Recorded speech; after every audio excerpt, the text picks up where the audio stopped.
Simple acte de malveillance ou règlement de compte. Cette écluse du Marais au sud de Rochefort a été vandalisée. Un sabotage commis ce week-end en pleine grande marée.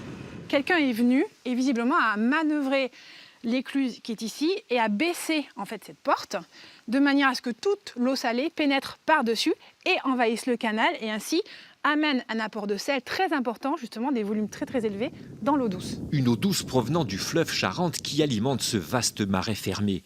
Un secteur de 220 km² exploité pour l'irrigation et l'élevage. Problème, depuis dimanche, il y a trop de sel dans l'eau, un risque sanitaire pour les troupeaux. Il y a 5 vaches là, elles sont pleines. Elles vont véler au mois de novembre. On peut déjà avoir des problèmes sur les veaux. Elles peuvent perdre le veau, elles peuvent avorter, elles vont devenir secs comme tout, elles vont avoir l'eau salée, ça fait la diarrhée.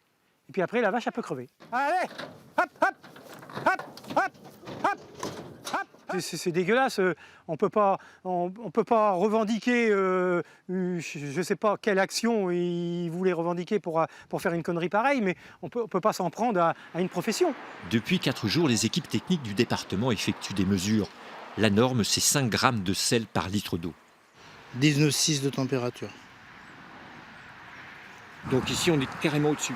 On est au-dessus, mais que 3 grammes. 8, c'est quand même c'est pas alarmant.